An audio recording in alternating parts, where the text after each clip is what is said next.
घर पे मम्मी ने बोला कि बेटा ये कांच वाली अलमारी है, इसके अंदर हमने बहुत पुराने पुराने कांच के सामान संभाल के रखे हुए हैं, इसमें कटोरियां रखी हैं, हाँ, जो सिर्फ दिवाली पर खुलती हैं, होली पर खुलती हैं, और आप लोगों को स्टील की थाली में दिन भर खाना खिलाया जा रहा है। सिर्फ गेस्ट के लिए, आपके जब रिलेटिव्स आते हैं तब उनके लिए निकाली जाती हैं ये फैंसी गिलास, फैंसी कप। और रिलेटिव्स को सोचो, तुम्हारे घर की सबसे उच्च कोटि की चीजें, बिल्कुल बढ़िया वाली नमकीन, तुम्हें पार्ले जी मिल रहा है, उनको गुड डे मिल रहा है ना, तुम्हें नॉर्मल नमकीन मिल रही है, उनको नवरत्न मिल रहा है, तुम्हें स्टील की थाली में खाना दिया जा रहा है, डॉगी भी कह रहा है भैया हमारे पास एल्यूमिनियम है, एरोप्लेन बनता है इससे, आपके पास तो स्टील है। तुम्हारे रिलेटिव्स आकर के बेटा बहुत अच्छी वाली थालियों में खाना खा रहे हैं, एंड एट लास्ट वही तुम्हें घर आके जाते हैं। सोचिए इसको, आप हमेशा से जहरीले लोगों की तरफ ज्यादा अट्रैक्टेड रहे हैं, है ना। वही रिलेटिव्स बाद में बोलते हैं अच्छा बेटा खाना वाना खाने के बाद दांत अपना साफ कर, बेटा तुम्हारा मार्क्स आया नहीं इस बार, सुनने में आया था, हाँ सिलेक्शन हो नहीं पा रहा लग रहा है। यही वो लोग हैं जो तुम्हारे घर वालों को समझाना ये चीज कि पापा मम्मी इसमें हमको खाना खिलाया करो, और जो ये नॉर्मल थालियां हैं ये रिलेटिव्स या फिर उनके लिए रखो जो आके उल्टा बोलते हैं। आप उनको मेहनमाजी करते हैं सारा, हाँ एसी चला दो, ये कर दो, सफाई कर दो, और वो आगे बच्चे को टेंशन दे रहे हैं।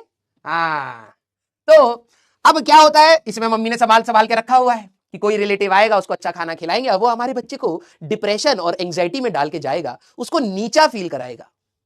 अब मम्मी ने बोला कि बेटा ये अलमारी थोड़ी सी खिसका दोगे हम इसके नीचे से, और मम्मियों को ना यहां पर कूड़ा पड़ा है सारा साफ कर दिया। लेकिन पता नहीं अगर मैं बोलता कि भाई देखो यहां का कूड़ा साफ हो गया, अब क्या और सफाई करने की चुल है तुम्हें? पूरी जिंदगी भर अगर तुमने सफाई करी, मैं अपनी मम्मी को बोलता हूं कि मम्मी देखो आपने जिंदगी में बहुत सफाई करी, अब अचानक से आपको ये चुल मच रही है कि इसके नीचे भी कुछ गंदगी है, इसको उठा के एक बार साइड कर दिया जाए और मैं नीचे से पोछा लगा दूं, तब आपकी चुल खत्म होगी। अगर आप लोग होते कभी कहते नहीं भाई यहां साफ हो गया बहुत है, नीचे भले ही यहां से अजगर निकला है कोई दिक्कत नहीं, यहां पर भले ही यहां से गड्ढा हो और यहां से सांप आए रात भर कोई दिक्कत नहीं, बाहर साफ दिखना चाहिए। यस, हमें क्या फर्क पड़ रहा है। अब मम्मी आएंगी बोलेंगे भैया इसको थोड़ा सा क्या करो, हमें सफाई करना है। मम्मी हो तो क्या सफाई और करना है। मम्मी और कितना सफाई करोगे? बहुत करना है। अरे मम्मी कितना बहुत? बेटा लपड़ मारी धक्का दो इसको। तो तुमने अब क्या करा, धक्का देना स्टार्ट करा, ठीक है। अच्छा ये तो तुम चिपक ही गए थे, नहीं धक्का देना स्टार्ट करा, ठीक है। अब जब तुम धक्का देना स्टार्ट करते हो कई बार क्या होता है ना कि तुमने धक्का देने की जगह पर इसको है ना, ये ऐसे हो गया। और अगर आपके घर पे कोई कांच की चीज टूट जाए, है ना, आपके दिमाग में ये नहीं आता कि भाई साहब कितने पैसे की, ना ना ना ना ना, उस समय इंसान पैसे वैसे के मोह माया से दूर हो जाता है। वैसे तो दिन भर सिर्फ पैसा पैसा पैसा, कैसे कमाए पैसा, कैसे बनाए करियर, उसी में रहता है। लेकिन उस समय आपको पैसा याद नहीं रहता है ना, आपको रहता हो ओ ओ ओ अब मम्मी आने वाली है, मम्मी ने ये अपने जो ये सारी चीजें संभाल के रखी थी ये अब सारी खराब कर दी तुमने। ये कहानी हुई क्यों? अरे ये कैसे, ये हो नहीं चल रहा, अरे हाँ ये पलटा क्यों, इसको जो ये साइड के अबाउट ये घूम गया, इसी को कहते हैं टॉपलिंग बेटा। अब तुम मम्मी को यहां पर बताना, ये अगली बार जब ये हो तो ये टॉपिक खोल के बताइएगा, फ्री बॉडी डायग्राम बनाइएगा और समझाइएगा कि आपने कुछ नहीं किया है, ये सारा का सारा दोष फ्री बॉडी डायग्राम और नॉर्मल रिएक्शन की शिफ्टिंग का है। यस, हाँ, घर से भाग जाना ही अच्छा होता है बेटा, वापिस तो तू वहीं पर आएगा। और तुम्हें ये बात तो पता ही होगी, है ना। लोग कहते हैं कि मम्मियों का प्यार थोड़ा सा गुस्से में कभी कभार आता है लेकिन वो ठंडा हो जाता है। नहीं, मेरा ये मानना है, कभी ये नोटिस करना, अगर आपने कोई चीज गलत करी है, जब तक मम्मी अपना हाथ तुम पर साफ नहीं कर लेती, मार पीट नहीं लेती, तब तक उनका प्यार वो दोबारा वापिस आता नहीं है, उनके अंदर गुस्सा बन रहा होता है।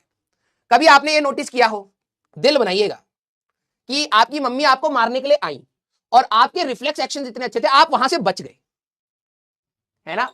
मम्मी ने मान लो थप्पड़ मारने की कोशिश करी और तुम बच गए, ऐसे चला गया, क्या होता था उसके बाद? हाँ यार, सोचिए सोचिए, वहां पर ईगो फाइट आती है ना।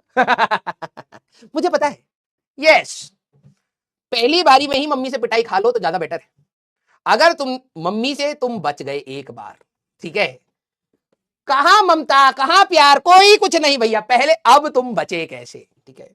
तुम्हें डबल 2 गुना पिटाई होती है। फिर उसके बाद पीटने के बाद जब मम्मी की वो ईगो खत्म होती है कि ना हाँ हमसे बच गया था, फिर वो कहती है अरे बेटा तुम गलती कर देते हो, जब तुम्हें बोला था कि आराम से धक्का दो तो वैसे धक्का देना चाहिए था, है ना। तो बेटा ये सब ईगो की फाइट है। तो मम्मी जब अगली बार मारे तो समझ जाना भाई पहली बारी में पिटाई खा लो, बचने की कोशिश मत करा करो। यस हाँ, एक बार हुआ था मेरे साथ, मम्मी ने पाइप ऐसे घुमा करके मारी, मैं ऐसे करके बच गया भाई साहब। उसके बाद तो हाथ पकड़ के गई, अब कहां भागेगा हाथ पकड़ के भाई साहब मुंडी जमीन पे मारी पहले तो, फिर वो हाथ घुमा के भाई मुंडी पे ऐसे बांध दी कि अब कहीं जाएगा नहीं, फिर पांव से पकड़ पकड़ के जैसे कपड़े धोते हैं वैसे धोया भाई मेरे को, बहुत मारती थी भाई मेरी मम्मी। हाँ तो लेकिन ठीक है, जरूरत भी था, हम भी कोई छोटे मोटे इंसान थे नहीं, ठीक है।